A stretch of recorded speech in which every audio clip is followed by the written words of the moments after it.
Lebih dari 1 bulan agresi Israel di jalur Gaza telah berlangsung hingga Rabu 15 November 2023, belum juga ada tanda-tanda Israel menghentikan pembantaian warga sipil Palestina. Justru setelah berhari-hari mengepung kompleks rumah sakit Al-Shifa di jalur Gaza, Angkatan Bersenjata Israel atau IDF secara agresif menyerbu ke dalam gedung rumah sakit yang dituduhnya sebagai pusat komando Hamas. Benyamin Netanyahu, aktor di balik agresi Israel yang masif ini, kini tengah menghadapi tekanan dunia internasional. Selain itu, Netanyahu juga harus menghadapi beragam skandal yang tengah melilitnya. Situasi ini kian melemahkan partainya dan stabilitas ekonomi Israel terguncang oleh krisis perumahan yang kian dalam. Netanyahu menggunakan berbagai cara untuk mengamankan posisinya, salah satunya dengan memanfaatkan kekerasan dan kebencian terhadap Palestina untuk mengalihkan perhatian publik. Tak hanya krisis perumahan, Netanyahu juga terjerat skandal korupsi dan penyelewengan kekuasaan.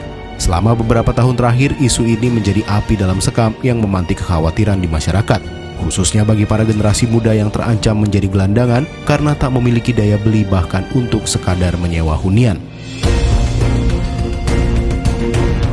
Berdasarkan data dari Biro Statistik Israel, harga hunian di Israel setiap tahun mengalami kenaikan sebesar 9,95%. Angka ini 3 kali lipat lebih tinggi dari tingkat inflasi Israel keseluruhan di periode waktu sama, sekitar 3%. Persoalan krisis perumahan ini menjadi sangat penting untuk diperhatikan ketika berbicara soal krisis Israel dan Palestina.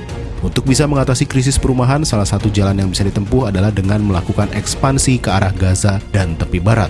Hal ini bisa dilakukan baik dengan metode pemukiman ilegal ataupun agresi militer. Selama ini praktik yang pertamalah yang paling umum dilakukan. Salah satu contohnya terjadi pada Juni lalu. Saat itu pemerintahan Israel memberikan izin bahkan mendukung pembangunan perumahan ilegal di kawasan tepi barat. Hal ini pun memancing reaksi keras dari komunitas internasional termasuk dari Amerika Serikat yang merupakan sahabat dekat Israel. Serangan Hamas pada awal Oktober lalu justru menjadi berkah bagi Netanyahu untuk melancarkan aneksasi total ke Gaza. Dengan aneksasi total bisa jadi kemenangan mutlak bagi Netanyahu. Cara ini akan digunakan Netanyahu untuk membalas semua kritik bahkan proses hukum yang tengah membelitnya dengan argumentasi kemenangan perang dengan Palestina. Dengan kata lain, kemenangan atas Gaza ibarat peluntur dosa politik Netanyahu.